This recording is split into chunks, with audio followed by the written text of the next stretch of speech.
Hello my good peeps and welcome back to another video. Today I will be making a standing garden bed. Now you can tell by the thumbnail that this is very unique. It's more so of a freestanding, and it has basically kind of like towers above it.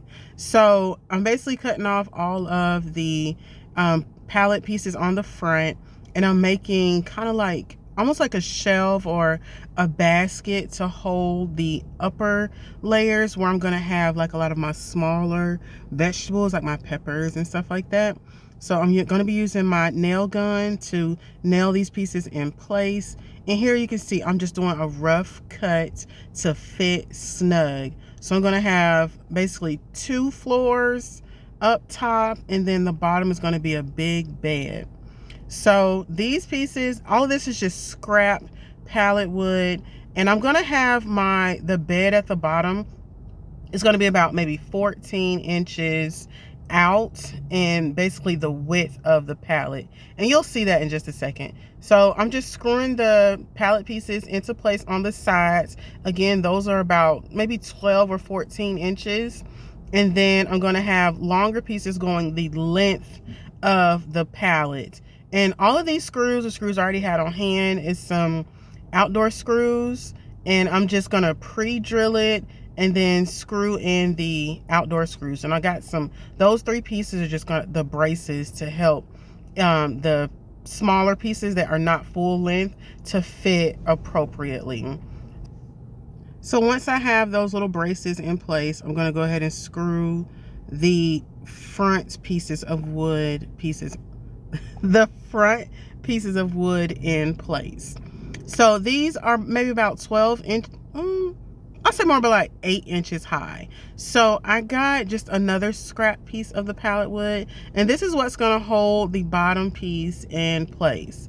And I'm screwing that in, and you see it's kind of just making it a little bit more sturdy, because I don't want it to be wobbly while I'm trying to move it from the garage to the backyard. You can already see how it's coming together. I'm gonna add another scrap piece of wood just there so that it's all encased, all enclosed. So once I'm done with that, I'm going to make some holes for the water to drill through on the parts that are up top. So I just got my biggest drill bit, and I drilled about 3 or 4 holes in there. So now I'm outside, and I got this Oasis blue spray paint, and this is indoor and outdoor. So I'm just spray painting it this beautiful blue color. I feel like it really pops. I want my garden to just be full of color. Spray painting only took maybe a few minutes. I let it dry overnight.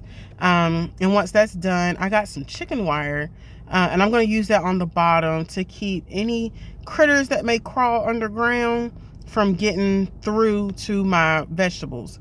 And I also got this weed barrier to keep anything from trying to grow up and eat up on my good food, you know what I'm saying? You know what I'm saying?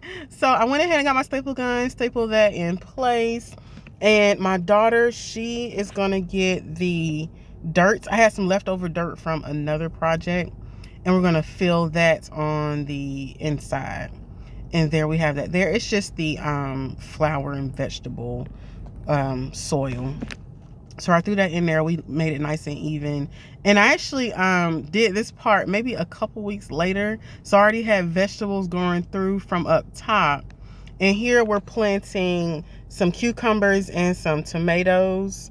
And it turned out so beautiful, so perfect. See, those are my peppers, and that's my spinach. It's already starting to grow. I'm so happy. I feel like I got a whole green thumb.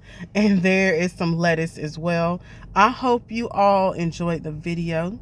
I hope you like this kind of outdoor content. It felt good getting outside with my baby. I love you all. I really hope I can catch you in my next video. You take care, and good luck with your gardening.